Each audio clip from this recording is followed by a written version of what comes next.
એમડીઆઈ અને ખત્રી વિદ્યાલયમાં મહેંદી સ્પર્ધા યોજી ગૌરી વ્રતની ઉજવણી કરવામાં આવી। ગતરોજથી શરૂ થયેલા ગૌરી વ્રતના તહેવાર નિમિત્તે એમડીઆઈ પ્રાથમિક શાળા તથા ખત્રી વિદ્યાલયમાં મહેંદી સ્પર્ધાનું ભવ્ય આયોજન કરવામાં આવ્યું, જેનો મુખ્ય ઉદ્દેશ્ય મુસ્લિમ બાળાઓ દ્વારા વ્રત કરતી બાળાઓને મહેંદી મૂકી વિવિધતામાં એકતાનું ઉદાહરણ પૂરું પાડવાનો હતો।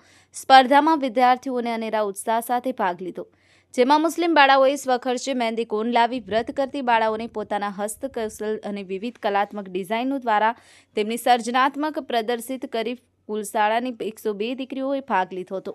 ખૂબ જ આકર્ષક અને સુંદર ડિઝાઇનો રજૂ કરી સૌને મનોરંજિત કર્યા। ભારતીય સંસ્કૃતિમાં મહેંદીનું વિશેષ સ્થાન હોવાથી વિદ્યાર્થીઓમાં પરંપરા પ્રત્યે આનંદ અને રસ જગાડવા સ્પર્ધા યોજવામાં આવી।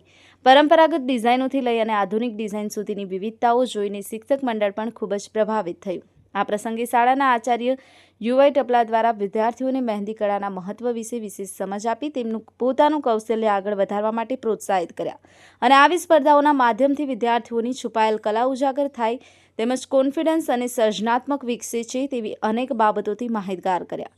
ભારતમાં દરેક સ્પર્ધાઓના માધ્યમથી ભારતીય સંસ્કૃતિની પરંપરા અને ભાઈચારાને જીવંત રાખવા આહ્વાન કરી પ્રથમ 3 વિજેતા વિદ્યાર્થીનીઓને ઇનામ આપી પ્રોત્સાહિત કર્યા હતા, જેનું સમગ્ર સંચાલન શબનમબેન અંસારીએ કર્યું હતું। બ્યુરો ચીફ રીતેશ શાહ, યુવા પડકાર ન્યૂઝ, વડોદરા।